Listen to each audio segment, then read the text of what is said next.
All right, we'll call the meeting to order. We have a quorum. First item is to approve the agenda. Okay.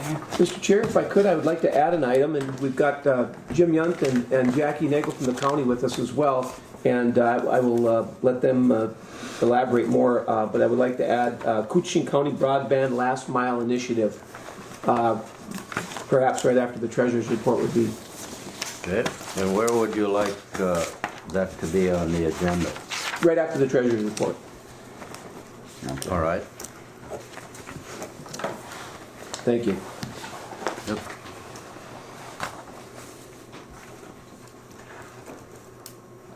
I'll entertain a motion to approve the agenda with that addition. I'll make that motion. All right, we have a motion. I'll second. And a second. Any further discussion? All those in favor say aye. Aye. Opposed?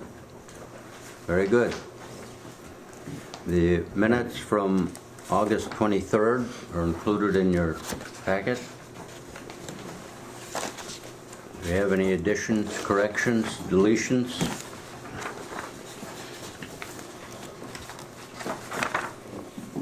All right, I'll entertain a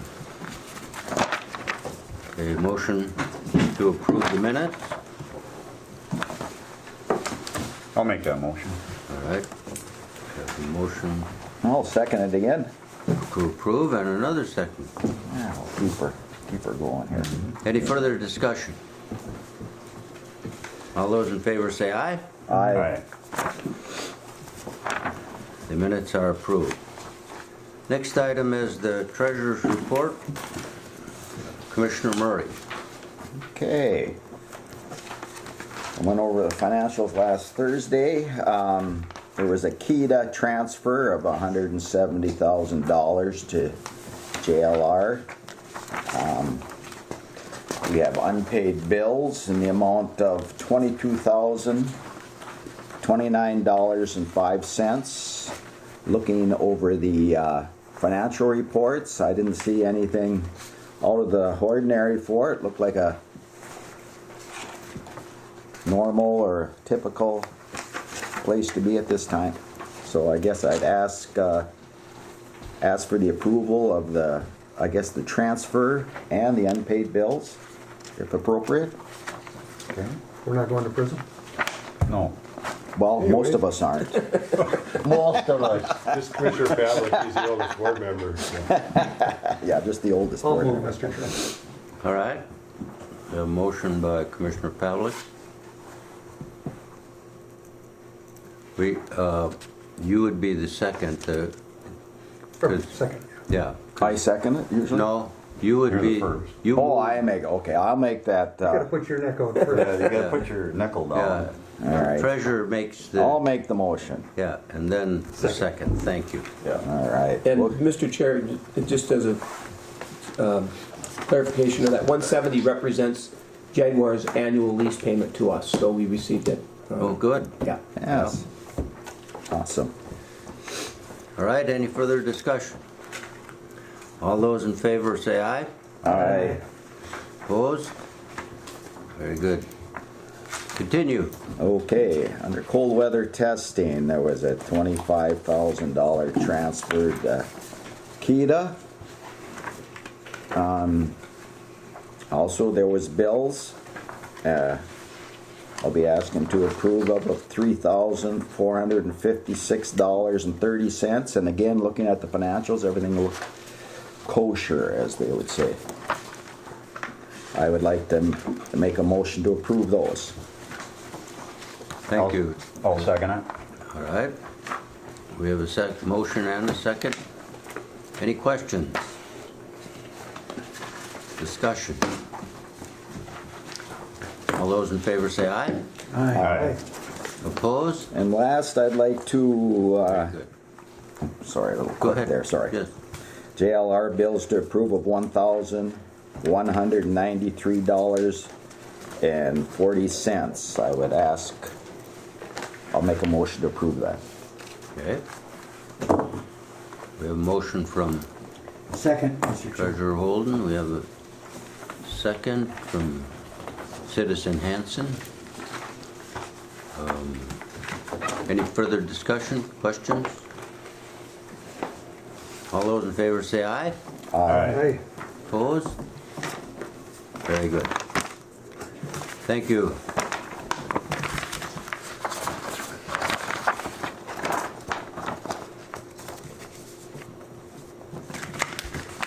That's all I have. Thank you. I didn't know you were going through the papers, and I thought, well, maybe there's Well, I was something else. debating whether to bring something up. Yeah. All right. Thank you. The next item is the Koochiching County broadband last mile discussion. Yes, Mr. Chair, I've included in your packets a kind of an overview that Jackie Nagel provided. And Jackie, I'll bring you and Jim in at this time if you would, and just maybe outline kind of what you're looking at in terms of this initiative. Okay, I'll jump in first and then let Jim speak. Jim is the chair of KTI and vice chair, but I did do some of the field work for this project. The short version is we're not looking for key to action right at this time, but we are looking to introduce this too because we're hoping KETA will play a role once this grant program is approved by the county board. I'm not sure what Paul gave you for documentation, but it's probably the draft application form and grant outline. Along with that, I also provided a spreadsheet for some known costs for last mile that have come up with the Paul Bunyan projects. And I see Jim, we lost your camera. Are you still there with us? Do you want to speak to the talking points? Oh, he's changed them. I just moved to a better location where I can show off my kids' art and be better lit. So, there we go. Yeah, I didn't play a major role in the drafting of these documentations, but I was in the loop to figure out. Jackie, what did you want me to touch on specifically? I don't know if you want to just walk through the talking points or if you want me to handle that. Not sure. What I want to do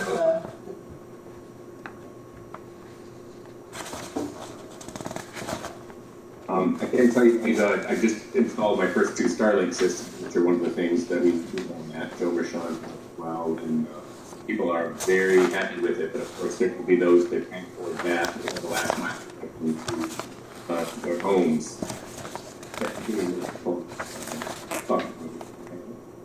We can start into it for now. Okay.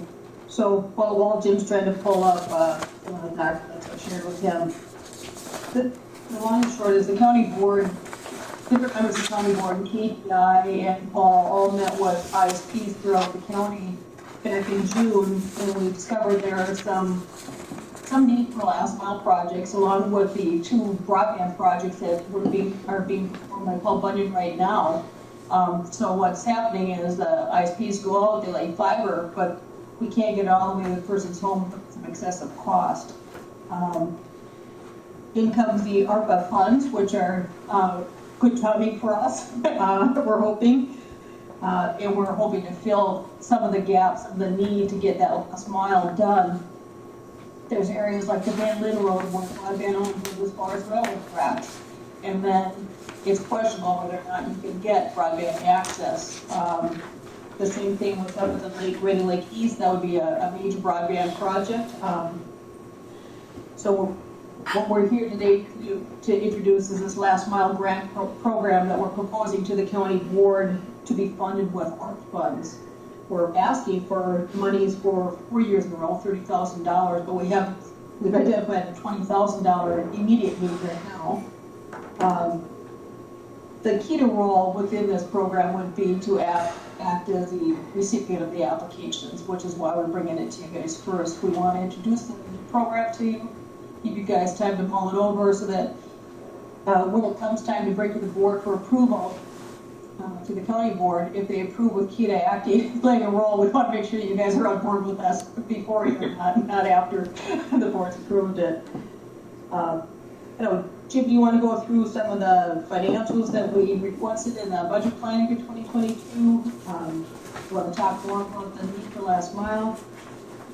Yeah, well, first of all, these funds are for expenses incurred by the residents and businesses and organizations in our county. It's not money for building the main infrastructure. Last mile, as for the example with Paul Bunyan, for any driveways longer than a quarter mile, they charge the property owner additional fee for that connection, and those fees are cheapest while they're installing their main fiber expansion, because these are already out in the field, the equipment's out in the field, it's easiest for them to do that then.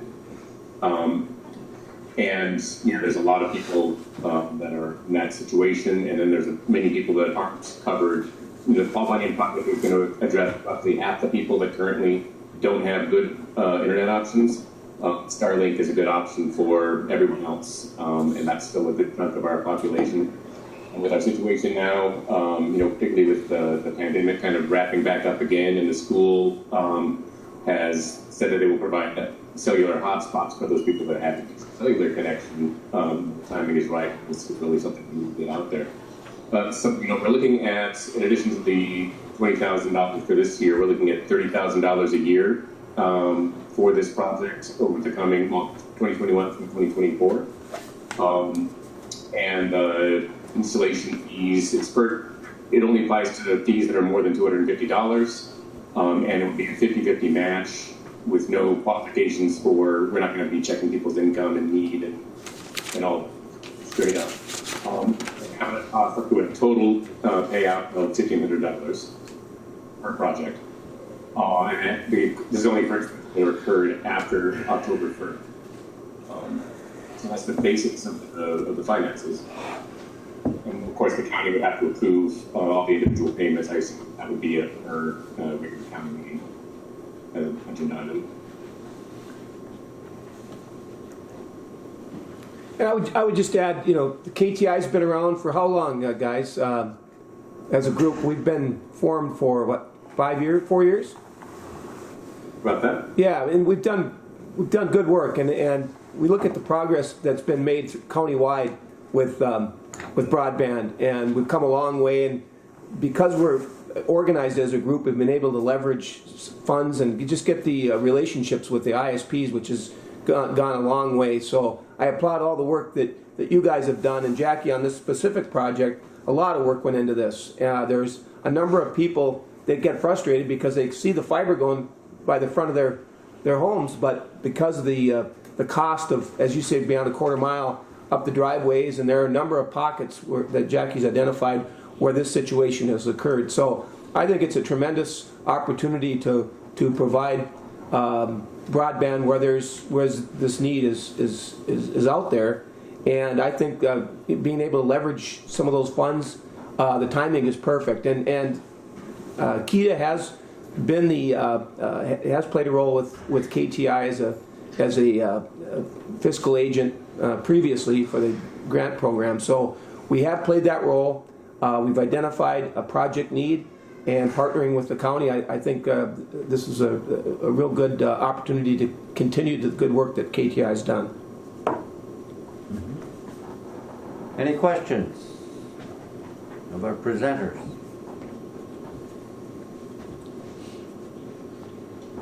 Jackie, are you looking for a motion then for? We are not at this time, Okay. unless you're willing to give one to put KEDA forward as the application recipient and the fiscal agent for the grant program should have come to be. I was stuck in a chicken and egg sort of mode with this application form, trying to put it in there. Who would you send your applications to? That sort of information, and I kind of hit a blocking point where I couldn't put in KEDA without the KEDA board being aware of putting in KEDA, but wanting to get this fast-tracked as much as possible so that people in those project areas can get the fiber installed while the installation is still going on. All right, so I assume there are no questions. We have no opposition.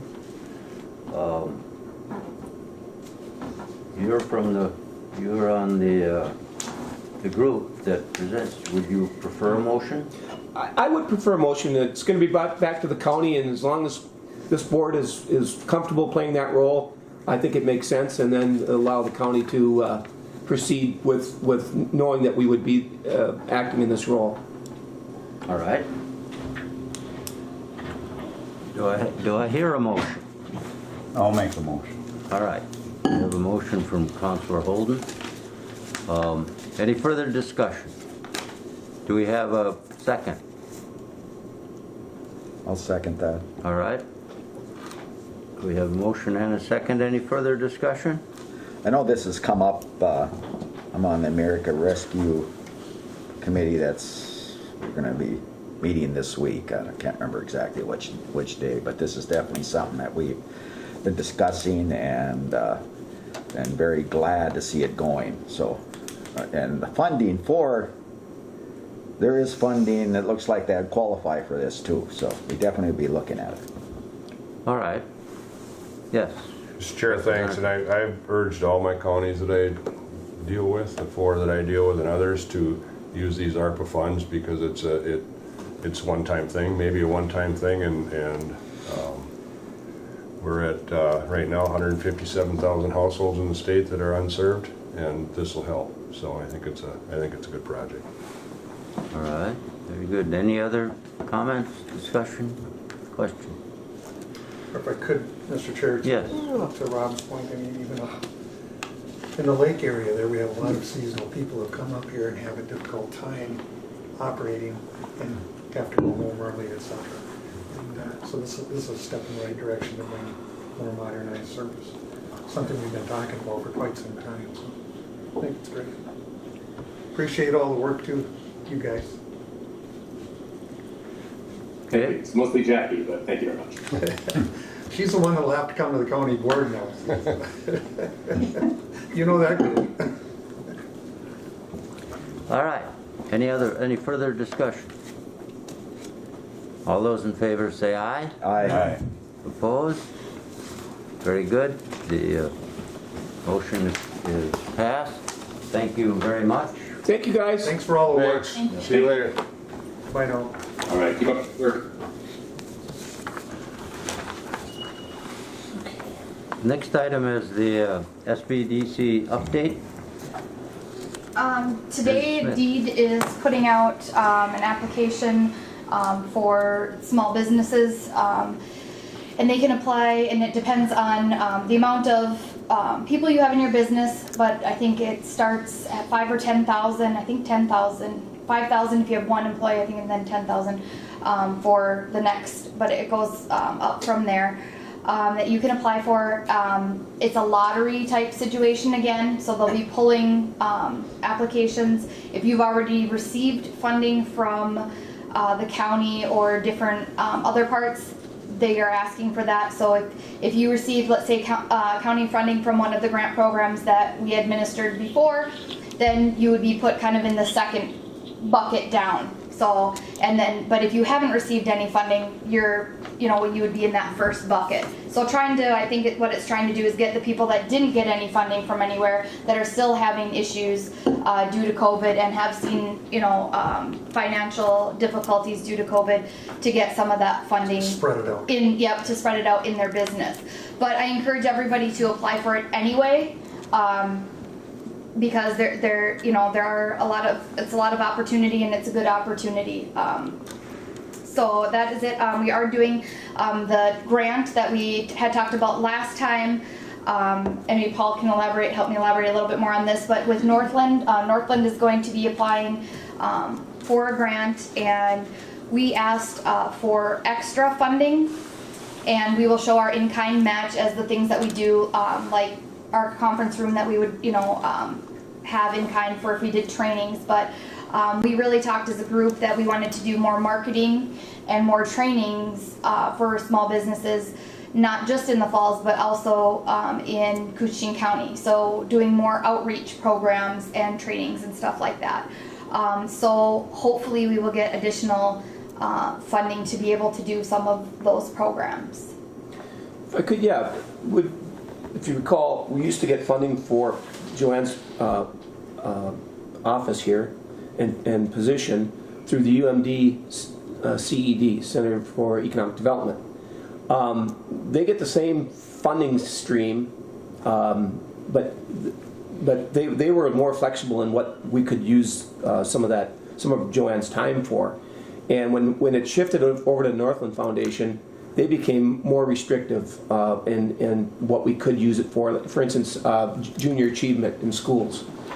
And we made the case that, you know, it's entrepreneurial in nature. We're trying to build an entrepreneurial culture. You got to start with young people and get them thinking about being their own, creating their own businesses. Even some of the other training and marketing that, like going to Togo, that I used to be able to bill my time, but with Northland Fund, due to restrictions, I'm not allowed to. With this grant, I would be allowed to do programs like that, and we would then get reimbursed for doing that stuff. So working with people who are incarcerated, doing some of those more outreach programs and more training. So we could do QuickBooks training. I don't necessarily have to do it. We can hire, let's say, a consultant to do maybe a topic that people need to learn about, and then we'd be reimbursed for doing those trainings. So I think this is a really good opportunity, and I'm really glad that we discussed and said, you know, we need more funding for doing these types of projects. yeah, you think of value added, and a lot of the entrepreneurs or business owners, they need refresher courses, or it just isn't offered like we had previously, and whether it's inventory control, there's a whole host of things that we used to provide or have access to, as you say, consultants. And so now, hopefully, this will open. We talked to Michael Kolkla at the foundation, and he agreed. So they're going to try to provide us more flexibility and more funding specifically for those types of business programs. So I'm encouraged by that as well, and I don't know when we will get the final word on. Yeah, I don't know, because I know we had talked about applying ourselves for this grant, and then after talking with Michael, you know, the Northland Foundation obviously has gotten multiple grants, you know, through deed programs, and through that they have a great reputation for doing all of that, and they had already started writing an application and collecting information. So we figured, you know, if we could just ask for some additional funding, you know, it'd be smarter to go that way. So, and that's what we kind of talked about. So hopefully we'll be getting that. And I don't know, they didn't say an exact timeline on that, but I think it was fairly quickly. Yeah, we should know by next meeting. Yeah, I want to say that the application, you only had a couple weeks to apply, a few weeks to apply, and then within a month that they would determine who would get funding for that. So, any questions on that piece? All right, and we're also continue to advertise the space in the Koochiching building for childcare. Also the one in Little Fork. I've had a few calls and inquiries about people interested in doing training and starting up a childcare. We have lost a couple places for childcare. People going, you know, doing different things or retiring or whatever the case may be. So this is starting to become an even greater need. And so we'll be looking at hopefully trying to continue to do some work around that area again with childcare. And I think it was the case too with COVID. It just emphasized the need for more daycare options. People are really getting, you know, challenged by trying to find, you know, outlets. And so just want to applaud the work that Joanne's doing to try to keep that going and provide more opportunities for daycare. So. Yep. So we do have one active one in Little Fork. She's been there for throughout the summer now. So, and she's full. So that tells you that, you know, there is a need. So there is one other classroom in Little Fork, and then again in Koochiching. So if you do know anybody, we're also looking. You know, I keep asking if there's other places or if there's spots in, you know, North Home or Big Falls or other places that you think of that, you know, hey, this would be a really good spot to do this. Let me know, because we can start working or look at this location. Because again, we want this to be countywide, and we know that I think there's only one provider in North Home, and I think she's done it for years and years. So, you know, that's a real need there also. Joanne, have you checked into the deed program? We put, I think, $8.6 million into, or 8.2 or something like that, into new child care grant programs for starting up new operations.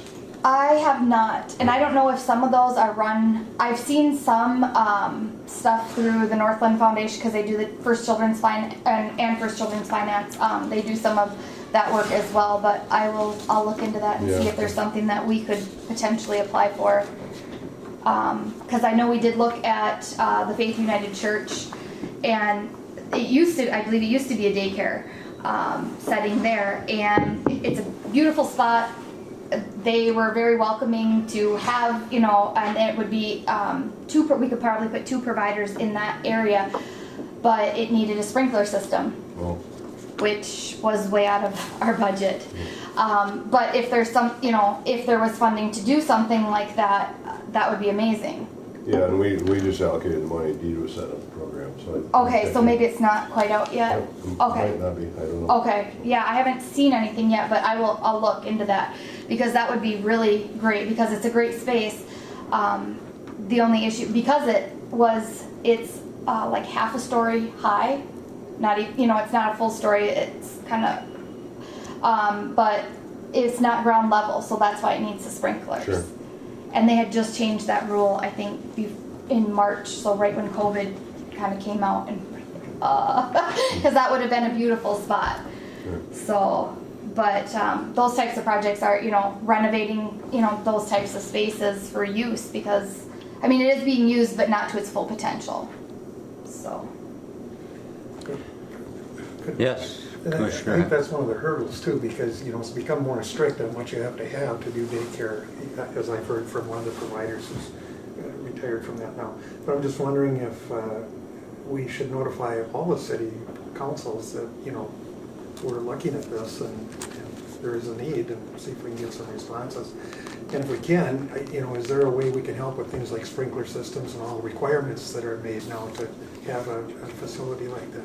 Yeah. I know there's a need out there. Yeah, and that's, you know, the struggle is, and this is kind of a, again, this is under a special license, so it is kind of a unique new animal to the licensing piece.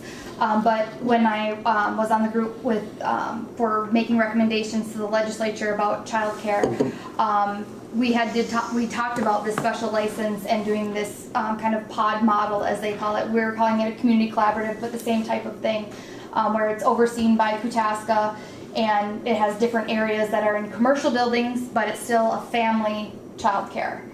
And so I think that is going to become more and more popular as time goes on, with, you know, being more flexible about where it can be. It doesn't have to be in your home necessarily. The one issue that I would like to kind of fight about is the food program.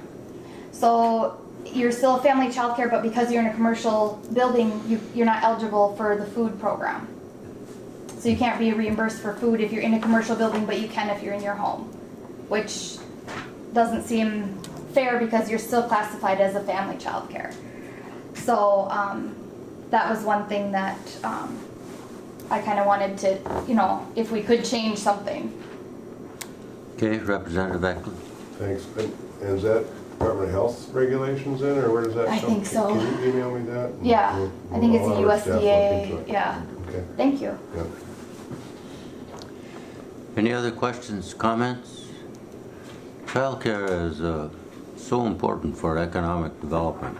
I mean, we don't always connect the two, but it is very, very important. It enables people to work, go to work, and you all know we're short of workers right now, and some parents can't work because of can't find childcare, and so even though it doesn't seem like a obvious connection, it is very connected to economic development.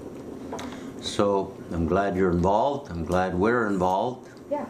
And yeah, and if there's any projects, again, we did form, the nonprofit Koochiching Resource Council specifically for projects that would help, and get different resources together, and we could, help with combining resources, and that's how we did, First Children's Finance and Kootaska and us, and Little Fork Care Center all working together and creating this unique type of childcare.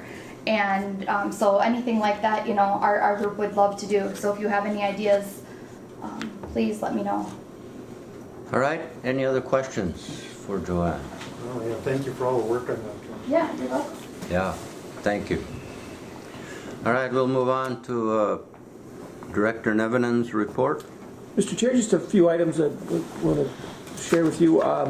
After last month's meeting, I did get together with Steve Shimon, and he drew up an agreement with Ricky Roach. He wanted to acquire those 2 additional outlots that were adjacent to his property, and that was done. And I talked to Ricky last week. I was expecting to have the document here today, but he's been busy, and anyway, he will be bringing that in for your signature to formalize that and pay for those 2 additional lots. And in the meantime, of course, he acquired the fisheries building, and there's an outlot to the north of that, and he inquired about possibly buying that as well. And it makes sense because it's landlocked, like all those lots, they're landlocked, and there's no value really, and they're wetland essentially. So I think he will be making an additional request for that lot, which makes sense. And so anyway, we're making progress, and we've had a wonderful construction season in terms of the weather,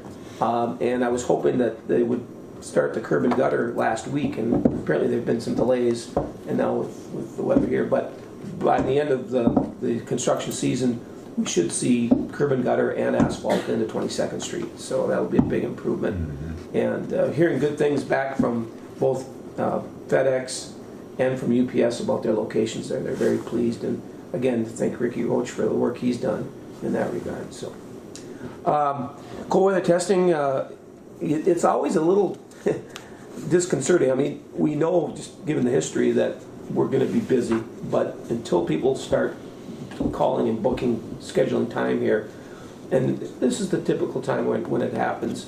We're hearing from some folks, but even last week now we've got some additional test time, and so we're going to be expecting a very busy test season starting next month already. We've got a number of different programs. All the folks that are coming back are returning customers, which is another good sign that they like the service that they get here and they like the facility. So we're expecting a busy season. We also met with Representative Tim Jackson and I from Minnesota Power, looking at our current electric charging infrastructure that we have at the building. JLR has invested their own funds in a fast charger, but we see where this is going with EVs, and so we looked at looking at adding additional slow charging capacity and one fast charger. So we're getting some pricing on that. Probably wouldn't be till next year, but we want to get out front on this and be able to provide the type of electric vehicle charging that we think, where the industry is going. And Mike's going to touch a little bit later on. I'll mention the EV charging network. But so we're off and running. A couple of other items. Broadband Summit is Wednesday, virtual, and so I'm going to participate in that.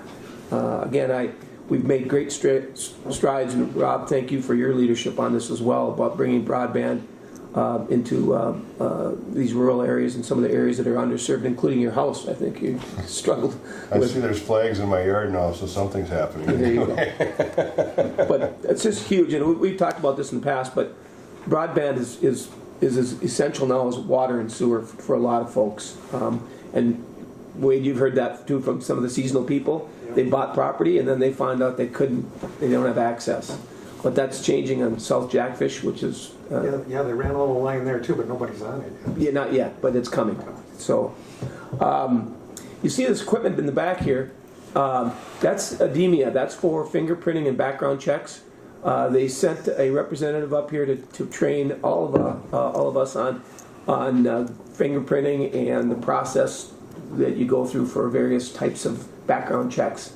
And so we're not live yet, our location, and we don't really know how much demand there's going to be, but we do get a fee for processing, so we'll wait and see just how much demand is. But the fact that all three of us are trained, and I was the worst, by the way, on fingerprinting. It's a little trickier. But anyway, that's the equipment, and this setup seems to work pretty well. So. If I can add on that, so it's like if you're a child care worker, you need to have the fingerprinting, so we would be able to provide that service, and also any medical staff, I think they have to have fingerprinting.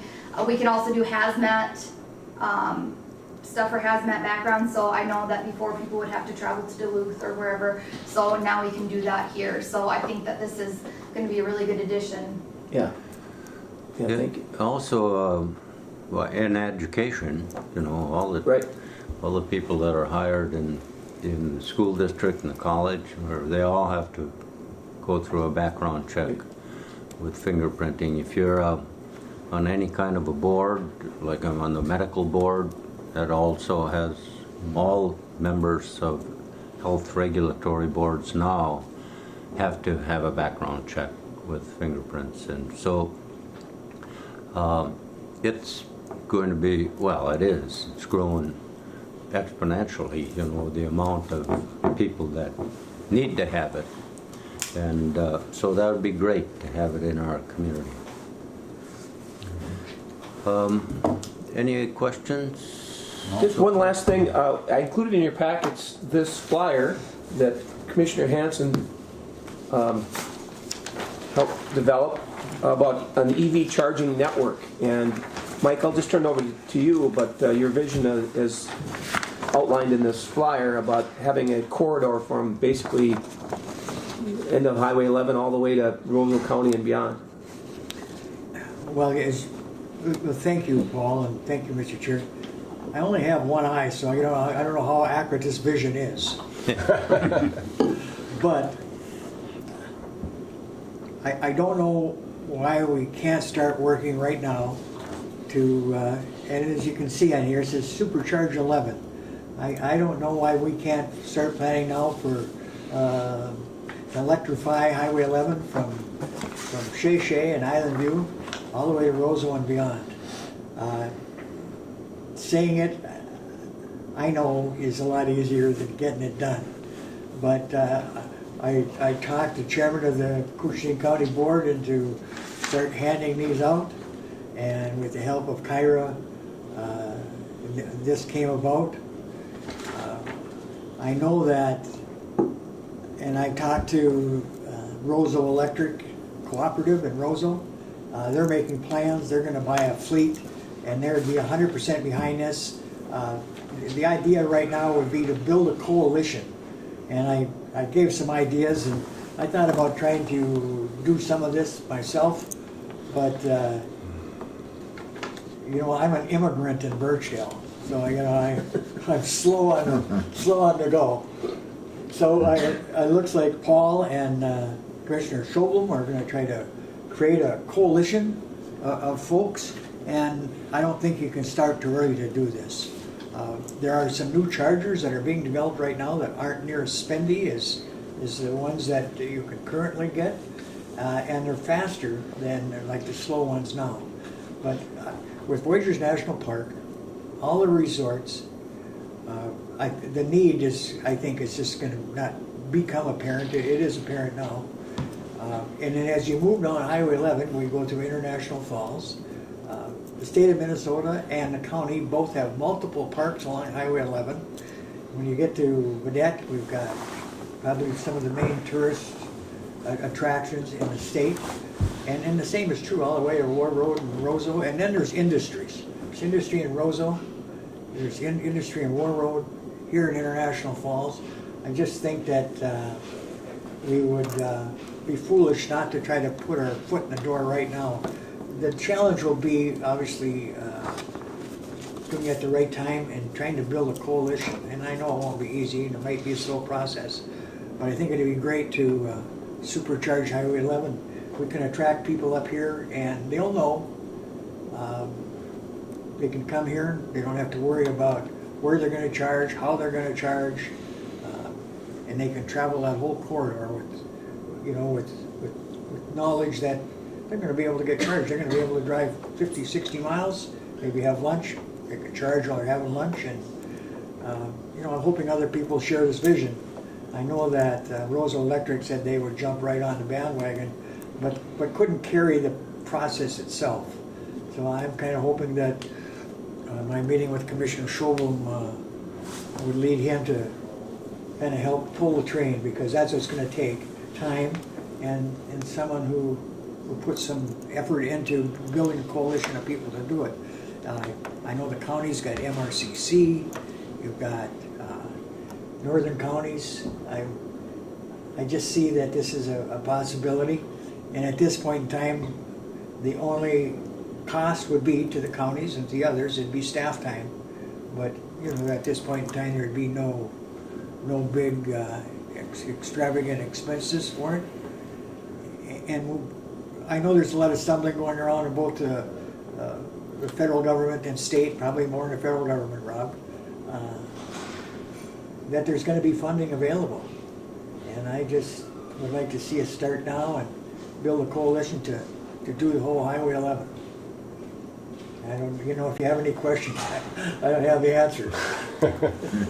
Yes, Commissioner The first Hamlin. thing that comes to my mind is, you got to sell something like this, and I'd look at it as a demonstration project for, the state. Well, you'd be surprised how many circuits there already are, and some in Minnesota and Wisconsin and Illinois that are all kind of banded together. So I know that could be done, but I think we have some extreme positives, and not just the national park, but just being up at the border. You can do it here, we're able to do it anywhere. Highway 11 right now is a 10-ton road all the way, and there's no lack of opportunity along the whole road. Where are the chargers right now? Well, they're here at the airport, and I don't know that there are any. I know International Falls has one, right? Or In the process. It's in the process, yeah. Yeah. But they've allocated one. Yeah. Yeah. But you can charge 110. You can just charge in your garage. You can plug it in, and it'll give you so many kilowatts per hour to make that charge. But I would think this would be more directed at visitors and tourism. Yes. Well, I think it's a terrific idea.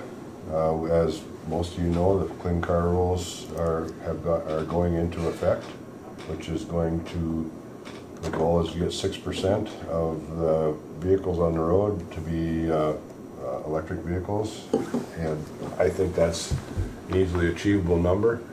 2 stories. One of my good Republican friends down there that I work across the aisle with, Pat Garofalo, drives a Tesla, and I try to get him up here, and he says, I can't. He said, I can't get a charge after Virginia.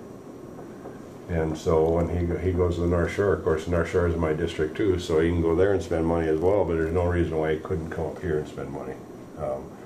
And then the other one, Wade and Mike, you guys both know Howard Hedstrom from over in Grand Marais from Hedstrom Lumber. Yep.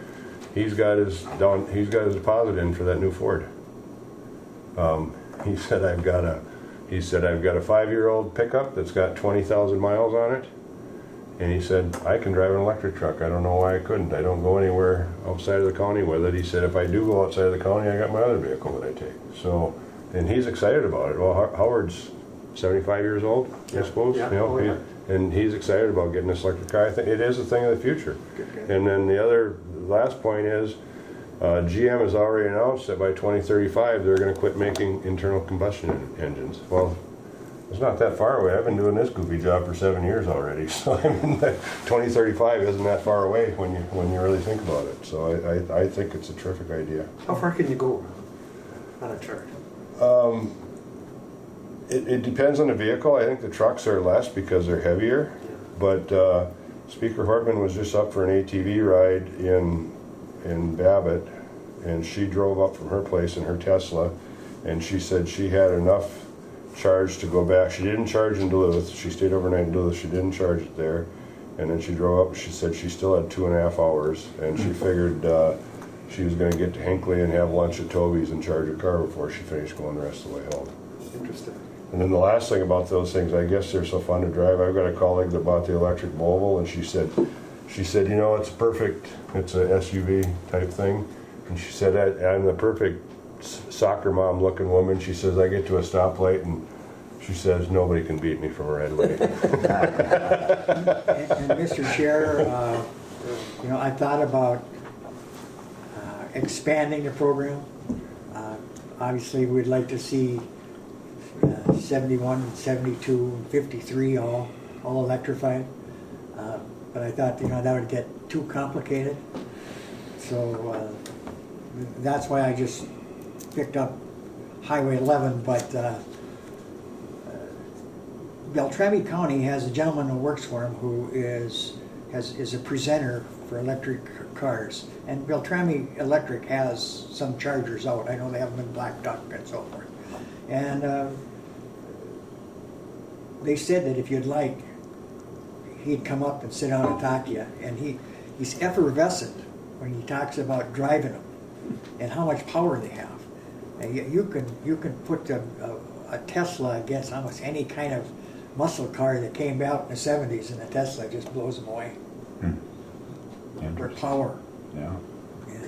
If I could, the other variable in terms of the distance they get, somewhat dependent on the type of vehicle, but also cold weather is another reason why I think we can point to as a demonstration, or because cold and hot are very difficult on the current battery technology. So I think we can also make a case there that, you know, when you're going to ice fishing and coming up here traveling, that you have to have that infrastructure. Cold weather testing. Yeah. And Paul didn't mention this earlier, Mr. Chair, but I know that his goal is to make the International Falls, Koochiching County test site to be the best electric car test site in the United States, especially for the northern part.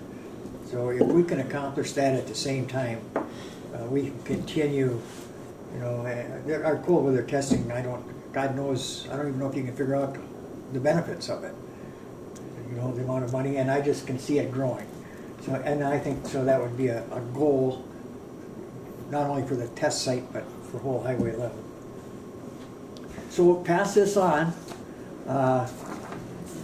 Barry, Commissioner Scholem, if you can. But anyway, that was my one-eyed vision. And how is, you said that JLR bought a rapid tester. Yep. Is that available to other testers or just JLR? They've made it available to other, okay. And they've got cold, or tier 2s, the slow chargers where they plug them in overnight, and they've made those available as well. That's, so, that's excellent. Yeah, it's a really good partnership. Yeah. Any further questions of Citizen Hanson? All right, I'm a citizen here, but in Birchdale I'm an immigrant. and my neighbors don't let me forget. 40 years I've been there, but they're still an immigrant. Yeah. Well. I think some of them still wonder why I show up for breakfast every once in a while on Saturdays. So thank you. Yes. Good presentation. What would be our next step with this, do you think? Would the counties be the people who will build a coalition or attempt to? You know, maybe that's part of the vision that's a little bit blurry. But this is just a few days old. Yeah. We've been talking about the idea with Kyra and Paul and staff for about 3-4 months, I suppose. So like this, the first thing is just to get the word out to see what kind of interest is out there. And we have contacted the Rainy Lake Gazette. And I'm kind of hoping that maybe this week they can kick off the idea, make it go a little further. Okay. Mr. Chair? Yes. And Minnesota Power is also looking at doing the same type thing through their corridor too. So I mean that might be a partner down the road too. And I actually had put Patty Ballon in touch with Minnesota Power's person that is doing that, because she was looking at doing something at her iSpace thing there for electric car charging. I believe the city is looking at behind City Drug in that parking lot. That's where we're at, Yeah. Yeah, I'm talking to Ted Brokaw that they're going to try to get that hooked up. And right behind City Drug. And from Shea to Roseau, it's electrically, it's all served by 3 co-ops and Minnesota Power. So it isn't like it's a bundle but I just think that there's going to be a lot of interest, and I'd like to see us step out now. And I anticipate a slow process, but I don't think you can get your foot in the door soon enough, because there's going to be a lot of other people pushing on that door. Sure. Councillor Bowler, join us. No, that's okay. I'm just. Lots of room up here. I'm sorry. That's for me too. I can hear good. Thank you. Thank you. All right. Do you want to continue, or are you? That's it for me. If there's any questions, otherwise we can move on. Oh, I've got one. Yes.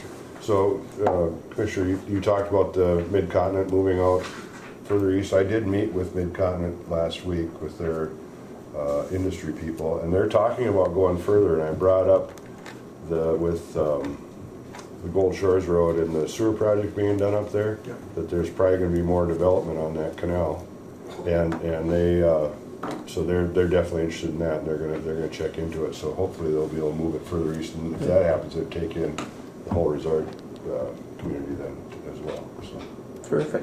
Sales on it are unbelievable. yeah.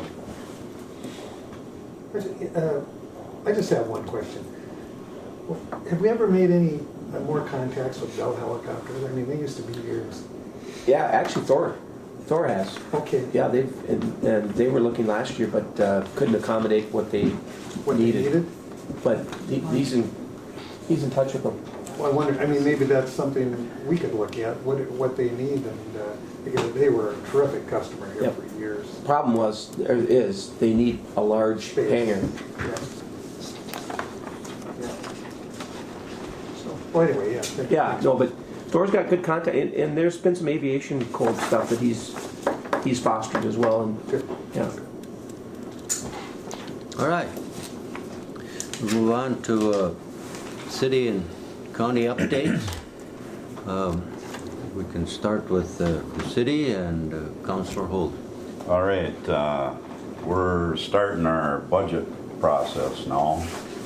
In fact, we got meetings, been looking at the budget, and try to have it wrapped up in September, where we're going, what we're gonna have to eliminate or whatever. So that's big right now. In fact, that'll take some time yet in September. The other thing is we got a contract with the Rural Fire Association that went really good. There wasn't any hiccups at all, no problems. Walt and myself represented the city, and they had Lad Kaczynski and Daryl Waller representing the Rural Fire. And in the past there's been some whatever, and this went like clockwork, so it went really good. We got a good contract with them, and so we're happy about that. Other thing we got going is negotiations with the unions in the city, 49ers and the Woodworkers Union that represents police and fire. That's a big deal. Try to get that sold up. And the last contract, all the years I worked there, was a 3-year contract for the 49ers, and this one went 1 year. I'd like to get that back to 3-year. The reason they said was pandemic, whatever, worried about how that was going to affect negotiation stuff, so that city administrator before the current one chose to go the route of a 1-year contract. Well, I'd like to get back to a 3-year contract, because a 1-year contract staring you in the face too fast. You keep doing that. Even a 2-year, I was on the school board, 2-year comes by fast. So I'd like to get back to a 3-year contract next fall. Who is the new city administrator? New city administrator is Betty Bergstrom. Oh, okay, yeah. And we didn't replace the deputy's city clerk position. We put her in the city administrator position, and then the money that we were using for deputy city administrator, we actually put towards a human resources director that we've never had in the city of International Falls. And it's very much needed. When I started looking at what policies we didn't have set up for the employees and a lot of different stuff, it's time to get that cleaned up. And so the human resources director, we have a new one, just hired her. And Her name's Stenslin? yeah, Okay. yep. And actually she came in second. There was one that came in first, but she chose not. We offered the job to her and she chose not to come up, so we have her, and her resume was good. This job description for the human resource director is big. It isn't just employees and that, it's safety director plus. So you have to have somebody be a safety director for all them employees, and she now has that position too besides. So, I mean, she's not gonna be watching the clouds go by, so she's gonna be busy, you know, so. Yeah, that's where I'm at. And then construction's been going good this summer on a lot of different projects, so we're extremely pleased with the work that's getting done. They had good weather. Someone mentioned that today. The weather was good. Should have been able to get a lot done. Good, Yeah. good. Councillor Fuller, do you have anything to add? We might want to touch on the Cary Park. On Cary Park, what we've got going on there. We're working with Cross Anderson and what's that's been getting Cross Anderson the estimate monetary part of it, and we're getting to the point where they're coming up with some numbers for us finally on different phases of that park. We know we can't do everything at once, but we can start with a phase and then try to get a plan for this phasing. And we've got some really good support. Rob has been in the loop here with this and been very helpful in trying to get our bonding done. I think it's going to be a great community facility that'll accommodate something even for you, Mike. It's everybody. Even me. No, but there's going to be, it's going to be a facility. It's not a hockey arena. Everybody's got to get that out of their mind. It's not a hockey arena. It's a multifunctional facility. So a lot of planning going into that, and it's, like I said, it's kind of at the infant stage yet, but it's moving forward, and that's great to see too. Any questions of Councillor Buller or Councillor Holden? Thank you. We'll move on to the county. We'll begin with you, Commissioner Pavlik. Well, things are busy at the county as always. I think of the Personnel Management Committee, I started with Chuck Lepper, and then no, it was you next, Rob, right? Yep. Yeah. And then Brian McBride, and now I wallop Terry into the procedures. So we're extremely busy. I'm leaving here today, I'm going to Virginia for a meeting right after this, and that's a joint powers group that we're looking at a system-wide four-wheel trail operation. It'd be Lake County, St. Louis, and Cooch. And it's a big undertaking, but I think we're making some progress, and we've got to try to make everyone happy. Homeowners don't want you going by there, and so we're trying. But businesses it's just fabulous for businesses, no question about it, and it's a big thing nowadays. These I don't have one myself. I've still got an old three-wheeler, but I look at some of these vehicles that they show me, and I just can't believe how they've changed. So there's definitely the need for safe operations and trails so you don't have them driving all through people's yards and things like that. So that's a big project I'm working on right now. But we're busy every day, as Terry can attest. Things are going good. Yeah. We're doing little negotiations and budget, and things that never end. Commissioner Hanson, he's familiar with it, so. That's it, Mr. Chair, thank you. Commissioner Murray, do you have anything to add? Well, I'll be attending that ATV meeting today with Commissioner Pavlik. It's kind of part of my heart, ATV, and I've loved doing it about, and we're gonna get a good system in for all of us. American Rescue, we're finally getting that off the ground. We're having our first official meeting on Friday, and lots of different areas to spend that money on, and we want a lot of good ideas from the community, the city, and I think it's, what is it, 1.1 million we got, and we're going to get a total of 2.3, I think, in total over a 2-year period, so we're excited about that. Budgets are going full course. Everybody wants more money than what we have. That's always the fun part. I think we're like a few $100,000 already over just in the departments we've talked about already, but we'll get through that.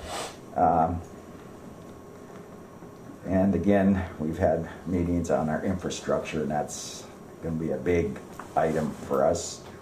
Wade and I are on the management committee. We had a long meeting the other day in regards to our jail needs, highway needs, and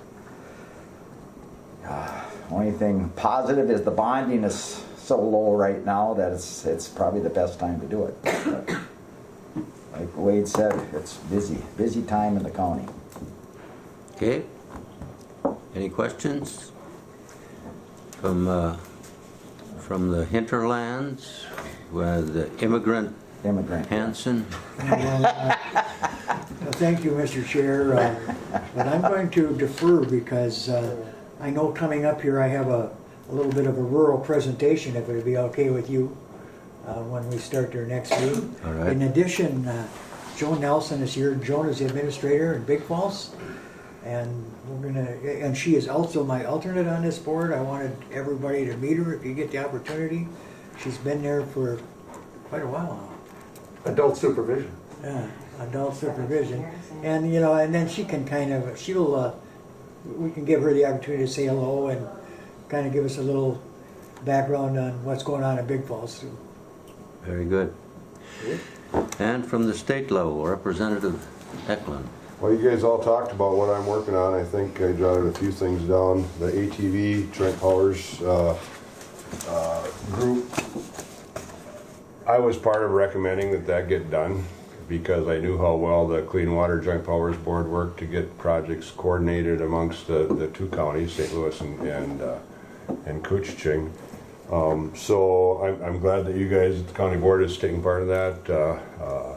Nate over at Lake County is going to be great to work with. Nate Ide, he's a skier and a biker, but he knows how important ATVs are too. So he's not going to, just because what he likes to do personally, it's not going to have an effect on his idea of putting trails in. ATVs are the biggest new sports thing in the state of Minnesota. My kid just bought one, 25 grand for a Polaris 1000 side by side. It's a beautiful machine. There's an article somewhere about how sales. Yeah. Well, and you can't get them. He ordered his in February and picked it up in May. It's kind of funny. I kind of asked him if I could use it, and he kind of said no. And I thought, well, you wrecked my crap all these years. No, I can't use yours. But it's still new, so I still have hope that once it's not new. But anyway, I was just on an ATV ride for ATVAM, their statewide rally last Friday. There was 180 ATVs on that ride. We drove from Embarrass to Tower and had a lunch and a presentation about what was going on actually at the Vermilion State Park. Because the Vermilion State Park is going to be, part of it is going to be the only ATV state park in the state of Minnesota. When the Vermilion State Park was formed, Highway 169 cuts off a chunk of it when they bought the land from U.S. Steel. So that one chunk of it is going to be developed into an ATV campground where they're not going to be able to access a state park like you can't with ATVs anyway. So it's going to be an interesting thing. So that's exciting stuff that's happening with that. Broadband, we got $70 million in state office or for the Department of Broadband last year. Also part of the ARPA funds that's contingent on projects, and it's going to take a little while for them to ramp it up because it's not direct state appropriation like it has been in the past. But we're gonna get Minnesota to be like it was for rural electrification. At some point in time, we're gonna have this statewide border broadband, whether it's Starlink like Jim Young talked about, or fiber to the home, but it's gonna happen. One of the big things that I've been working on is the chronic wasting disease issue. These cervid farms are turning into hot spots around the state for where chronic wasting disease is happening, and we're working hard on trying to manage that with the positive case over in Beltrami County. That Mike, that puts it about 80 miles as a crow fly from where you and I hunt. That's pretty close. Yeah, and so we're working on that. St. Louis County recently adopted a moratorium on new cervid farms. I'd like you guys to take a look at that some point in time. If St. Louis County board voted 7-0, you got to know that they were behind something. Very unusual. That's very unusual for that board. So I'd like you guys to take a look at their moratorium language that they passed and see if our county would consider doing the same thing. And then bonding next week. In 2 weeks I'll be following the state bonding tour, House state bonding tour group around Northeast Minnesota, looking at all the projects that we have bills in so far. The Cary Park project won't be heard yet because we don't have a bill developed for it, but it's coming. And last week when the governor was in town, he talked to Mayor Droba and then talked to me afterwards, and he says, is this Cary Park a good project? I said, yeah, it's a good project. We need that type of community center in the falls, and I think it would directly complement what Bacchus has going on for that part of the community operations that they have. So I told him it was a good project. So other than that, I haven't been working on much. So Any questions of Representative Eklund? Thank you, Mr. Chair. All right.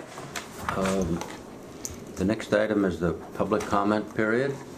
Do we have any comments from the public, citizens? Hearing none, we'll set the next date for the meeting, which I believe is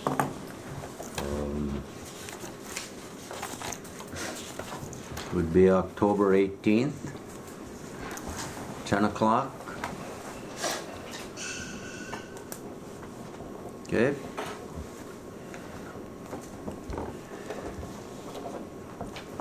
Thank you all for being here. We'll adjourn to